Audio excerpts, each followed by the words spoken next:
से आप चुनाव वैली के दौरे पे हैं, तो क्या कोई रेस्पॉन्स लग रहा है यहाँ पे? लोग रिस्पॉन्स अच्छा है।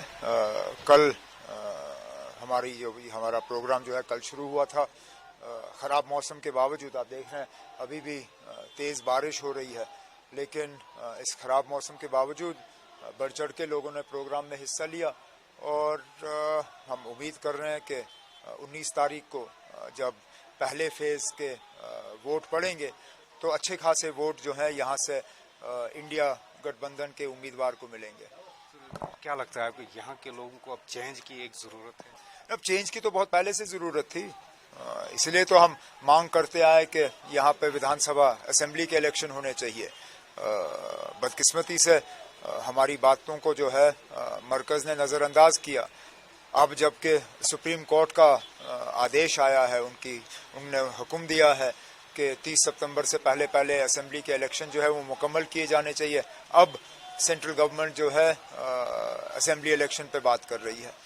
तो उसके अलावा अगर सर बीजेपी की बात करें, जैसे कि बीजेपी बयान देती है कि हम घर की सियासत नहीं करते, जैसे कि एनसी जो है बाप और बेटे की सियासत करती है, और बीजेपी जो है हर किसी को आगे आने का मौका देती है। तो हमने किसको रोका?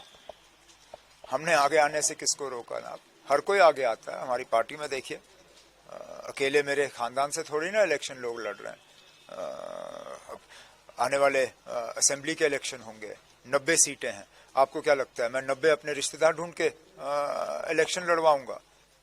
और जहां तक परिवारवाद या डायनेस्टिक पॉलिटिक्स की बात है, बीजेपी में इस पर बराबर का कसूरवार है। कहाँ पे उन्होंने, मतलब मैं बार बार ये कहता हूं कि बीजेपी को पॉलिटिकल फैमिलीज से कोई नफरत नहीं है। बीजेपी को नफरत उन पॉलिटिकल फैमिलीज से है जो बीजेपी की मुखालफत करते हैं। नहीं तो आप मुझे बताइए, अजीत पवार साहब कौन है?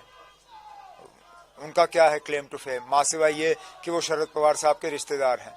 आज देखें सुप्रिया सूले महाराष्ट्र में, उनके खिलाफ किसको मैदान में उतारा हुआ है? अजीत पवार की बीवी को। इसी तरह कई सारे ऐसे मिसाल मैं आपको दे सकता हूं। महाराष्ट्र के जो सिटिंग चीफ मिनिस्टर हैं, उनका बेटा मेंबर पार्लियामेंट है, वो दोबारा इलेक्शन लड़ने की कोशिश कर रहा है। कई मतलब इस तरह के मिसाल जो है मैं आपके सामने पेश कर सकता हूं। बीजेपी को मैं फिर ये बात दोहराता हूं, उनको पॉलिटिकल फैमिलीज से कोई जो है नफरत नहीं है, सिर्फ उन खानदानों से नफरत है जो बीजेपी की मुखालफत करते हैं। उसके अलावा सर कल बीजेपी ने मैनिफेस्टो भी जारी किया, उसमें बहुत सारी बातें की गई, लेकिन जम्मू कश्मीर को वापस स्टेटहुड देने की बात नहीं की गई है कहीं भी।